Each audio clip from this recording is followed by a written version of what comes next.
one of the last conversations that you and I had, we were talking about how can I describe this? I'll just put it this way. Yeah. So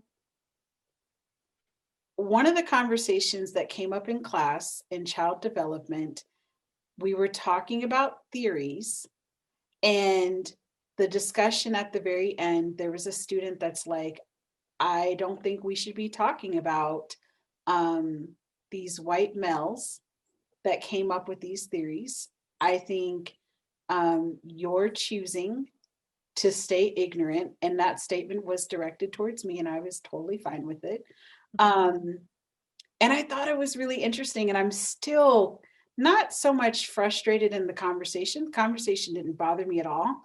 But what I said back to the student was, if we don't talk about these theories, because it was more than just like, okay, fine, I won't talk about these theories in class. But what happens to all of my students that still work in Head Starts, that are federally funded, that are members of the NACI organization, and the state affiliate organizations, or still have to follow the expectations of whatever quality rating system is in their state, whatever early childhood competencies they have to follow. Yeah. I mean, and so there suddenly I was having to explain, not just to the student, but to the class, is the systematic stuff. So I can stop talking about it. I'm like, sure, I don't want to talk about Freud anyway. You know, like, I don't want to talk about this stuff. But I'm like, so let's just say I stopped talking about it. But it's still in the system. Like, that's the struggle. And so I was explaining, you know, I don't necessarily have to like every part of the system, you know, but the reality is of what I'm learning at this point of my career, part of changing that system, and we talk about it, is getting to the table. Like, I can protest and be frustrated, and I believe in protesting, but who's getting to the table? Because if nobody ever gets to the table, then the system never really changes. So it's like, all of us ECE professors could totally go rogue, not teach these theories, but yet who's at the board of directors table for NACI, for these quality rating systems, for the competency systems, for all of these systems in which these theories are based off of, these systems are based off of these foundational theories. Yeah. You know what I mean? Like, that's, it's just like, so part of what I think what's interesting, especially with this generation coming up, I'm super proud of them for protesting, but how do we get them to realize that the protesting is great, keep doing that, but you got to get to the table? How do we help people understand that they got to get to the table? I think that's a great question. I think one of the first things that comes up is how, how is our society preferencing who gets to the table? So you've named some of that, like, the certifications, the degrees. If you don't know who Freud is for, like, sort of psychological development theory, you're not going to get to the table, right? Right.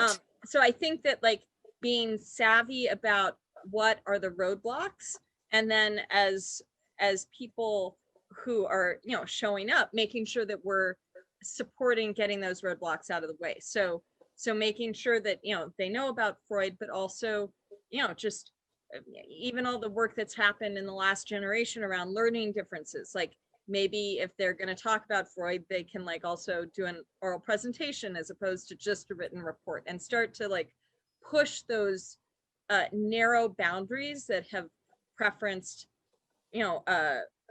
wealthy white men for so many generations, right? Because there's so many ways that a sort of capacity can be measured, and our culture only agrees on a very narrow section. So as you're grading, even, like, how much can you push around the edges so that they get the grade, they know about Freud, right? You know, Yes. so I think that that's one of the ways. I think that for me, and this is one of the things that's really shown up in environmentalism, in the environmental movement, in outdoor ed, is like, what are the underlying cultural stories? What are the underlying paradigms that are shaping the world that I have access to? Mm-hmm. So in the in the ways that we engage with the natural world, so much of it in our dominant, our Christo dominant culture has to do with a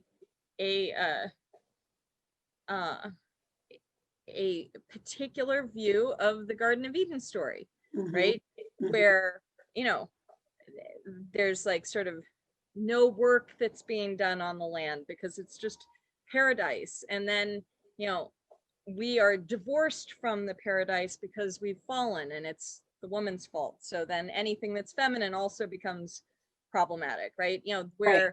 Where there's like, instead of, a traditional sort of forest land where like actually there's like room under the trees because, the elders have been managing, burns for thousands of years, right? Like, Right. so Right. like, so what are the stories? So we have in American culture, we have this sort of paradise lost story, literally, like, and we have these, a lot of Christian mystics who are the adventurers, John Muir being, top among them, who continue to tell our story of American wilderness through this unpeopled sort of connection to a particular type of God, right? And so even though I, am not even Christian, even though I, like, even, even if I don't believe in any of the stories, even if I'm atheist, those stories about how we can see the Sierra are still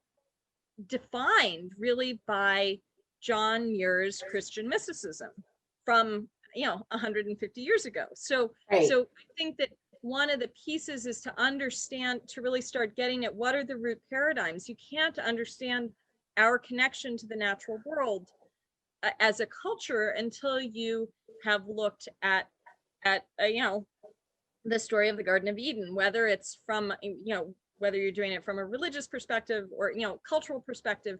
We have to understand what stories are running our our ability to see. So so for me, that's helpful in the environmental space, because if I know the stories that are running it, then and if I find that the way that they're managing it actually erases people, so Right. to whatever degree that like the untrammeled wilderness erases, I mean, it's extremely problematic because it erases indigenous history, because there's no part of North America that has ever been unpeopled. Right.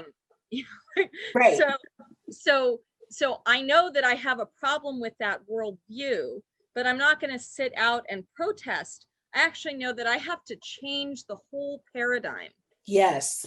right? I have to start Yes. changing the whole story. So that's Yes. part of it for land acknowledgement. To me, back to the land acknowledgement question, that's one of the many ways that I am sitting at the table, changing the rules of the paradigm that's running the meeting, if that Yes. makes sense. Yes. It makes perfect sense because, like I said, just having that conversation in class, um, put a lot of things, even as I was saying it, put a lot of things in perspective, even for myself, because then it was like, wow, I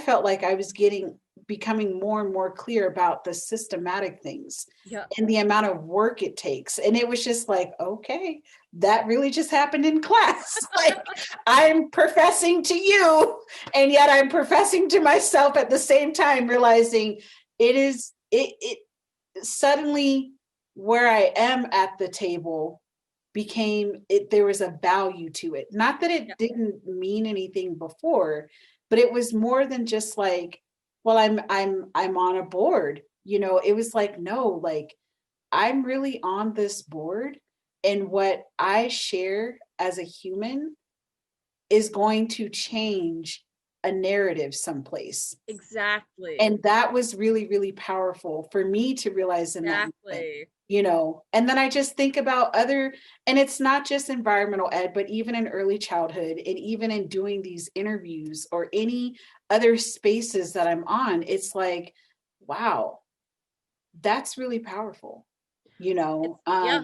What is the narrative that's actually running the show?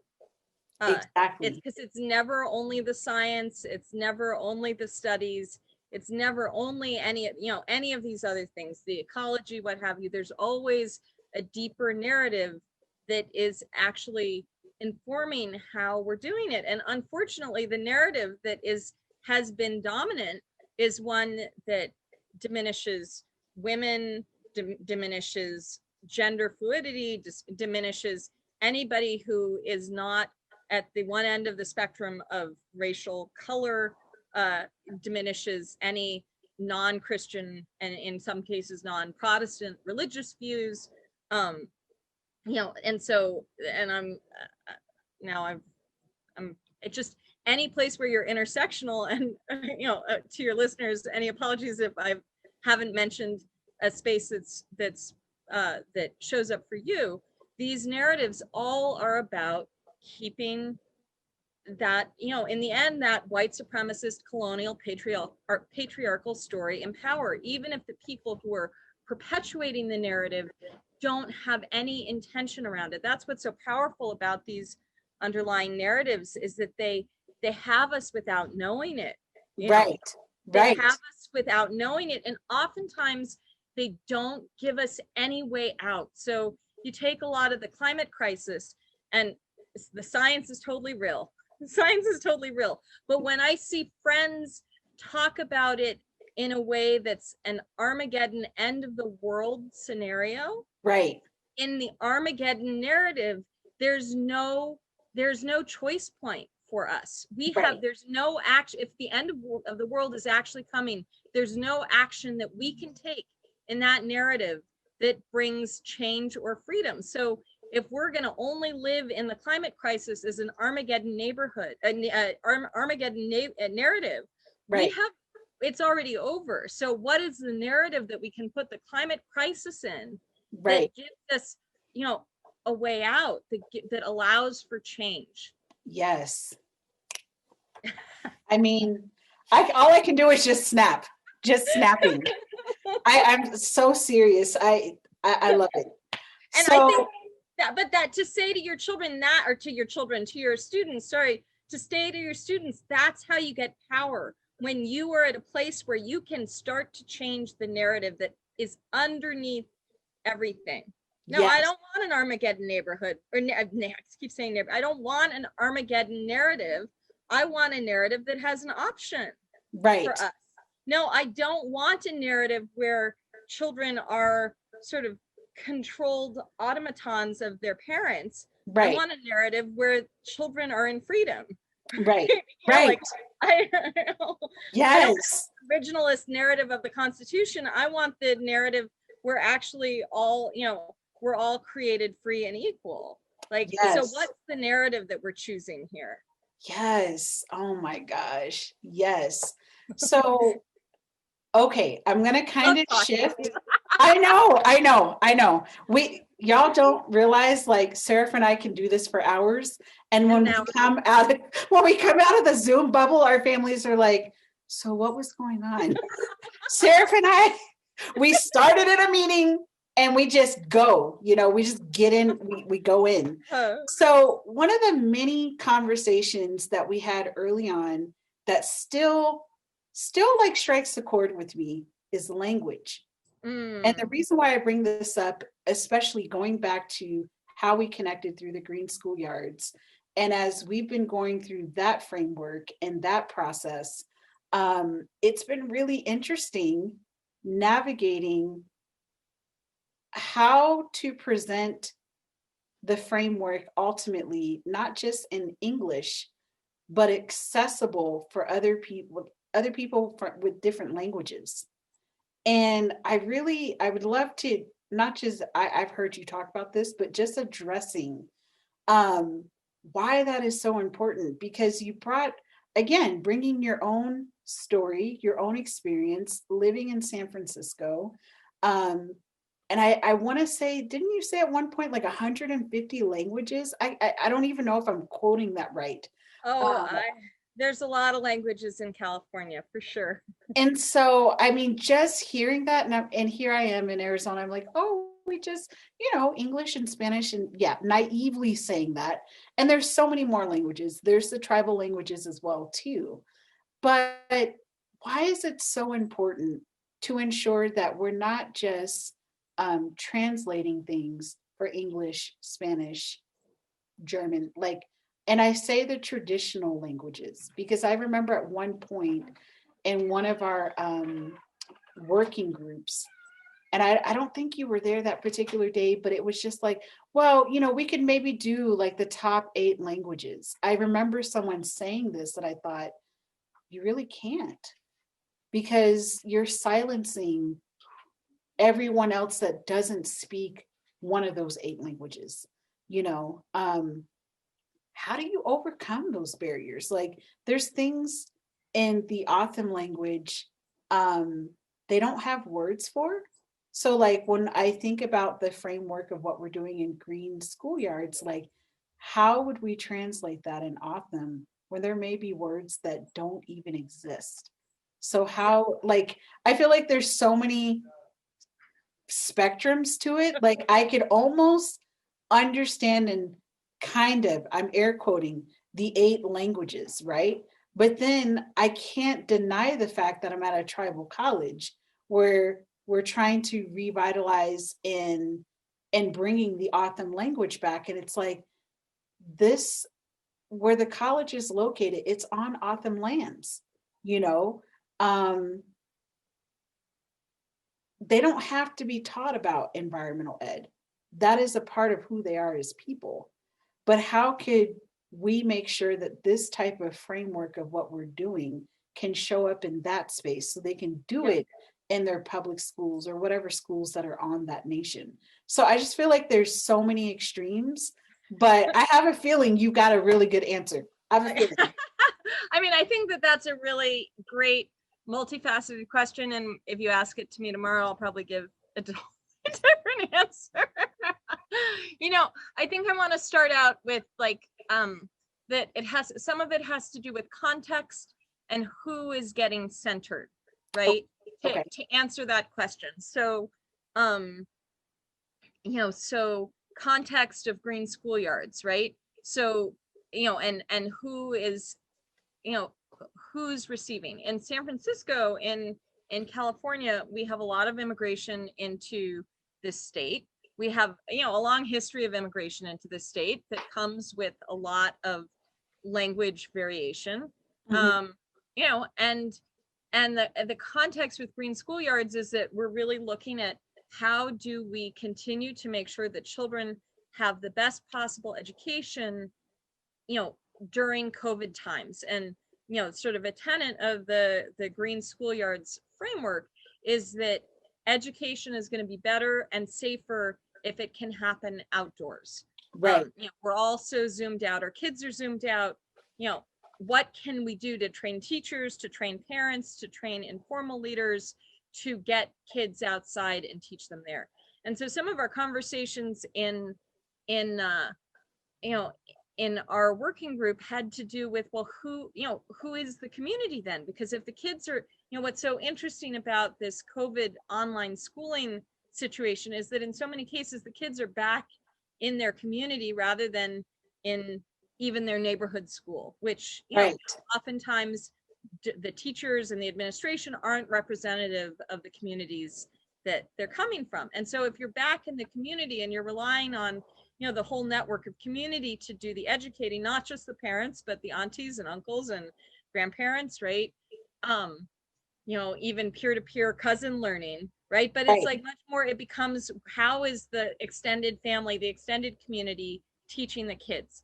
And this is where it's really interesting, so much of, of course, there's the whole spectrum of immigration in California, but a lot of immigrants are, people who have struggled to get here because of either dangerous situations or extreme poverty, you know, and but that doesn't mean that they don't have like our like so many immigrants, like immigrant stories, no matter what your background is. And I have this in my own family. You start out at the bottom of the economic rung, and then your whole sort of being in our culture is defined by what you do. So Right. it doesn't matter how much of a wild crafter you are with experience with wild herbs in your home country.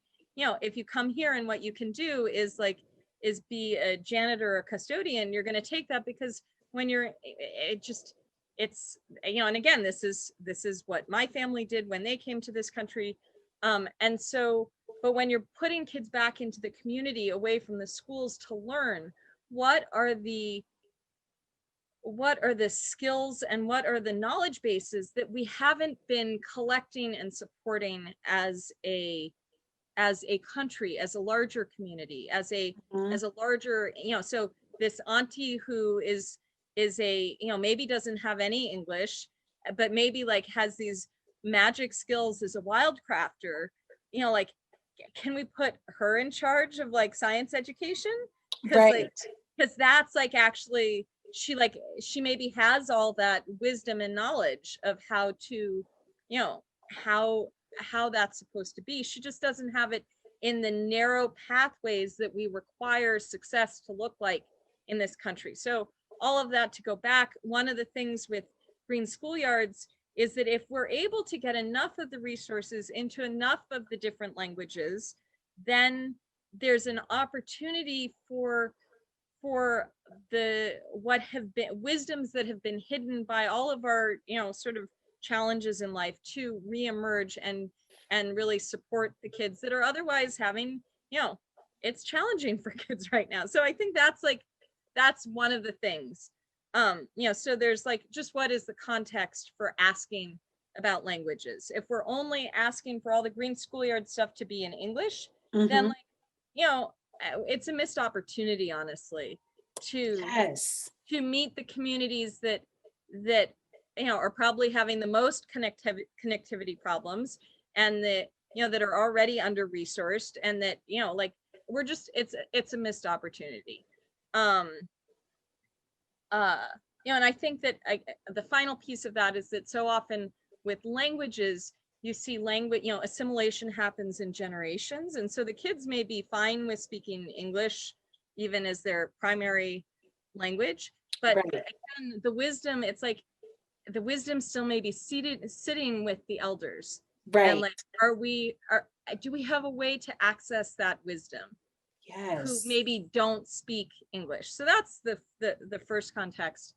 I think the other context, and I'm going to say this in story because, you know, it's hard to not do it in story, has to do, and this has to do with the multitude of languages, and a little bit what you're talking about with Otham language is that, so I've done some volunteer work around refugees here in the Bay Area.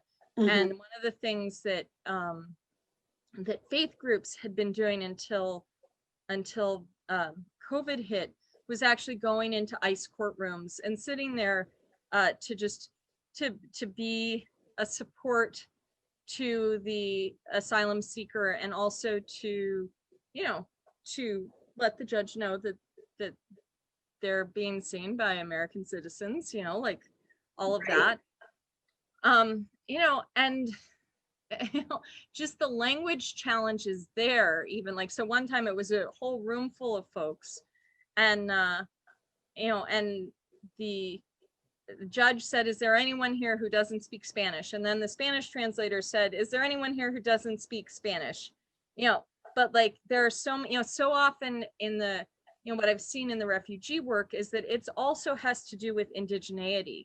So it's not the white upper class Mexicans that are coming to this country for asylum, right? It's the indigenous, oftentimes indigenous speaking folks that are getting threatened and challenged in their home countries, partly because of their indigeneity.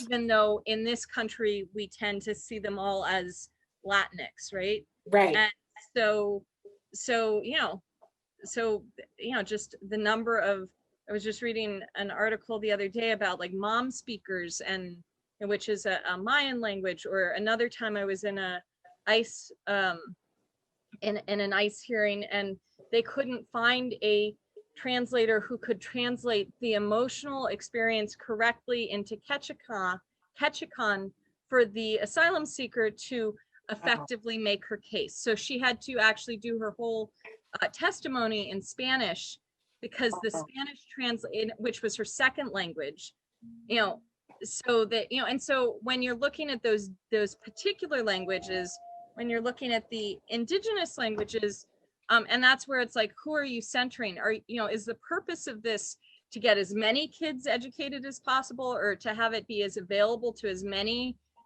you know, students with the least amount of work, because we all have to make choices? Or Right. are we centering the people who are the most vulnerable? And if we're centering the folks who are the most vulnerable, then we have to be paying attention to indigenous languages from around the world, really, because that's honestly continues to this day, the impacts of colonization. Those folks who are indigenous are still being the most impacted, whether it's in our immigration systems, in our school systems, in, you know, in our own politics in this country or in other countries. And so, yeah, there might not be that many speakers, but if we really believe that each person has their own human dignity to be able to speak in their own language, with their own emotional context, with their own cultural context, you know, is just to give someone that level of respect changes the whole dynamic. Yes. Yes. So, and then I'd say a third thing to that, because I'm sorry, I'm gonna just keep, is that what you said before about Autumn being able to talk about nature connection, right? And how there's not even words for some of that. That in and of itself is informative, right?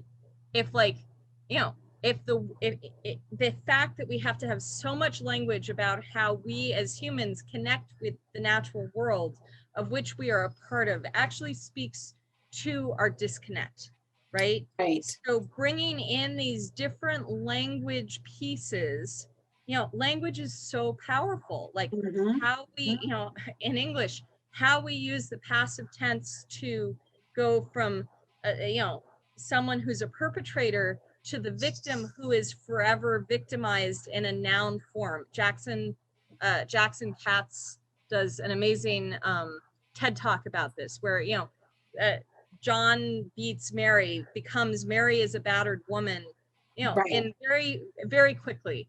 But like we see that throughout English, where people become defined by situations that are completely out of their control and defined in their, you know, in their whole lives. So having multiple language pieces and going through the challenge of translating them, that's actually how we start to see, you know, oh, why are we using the passive tense here? Why are we using, I can't explain disconnection to nature and Autumn. Right.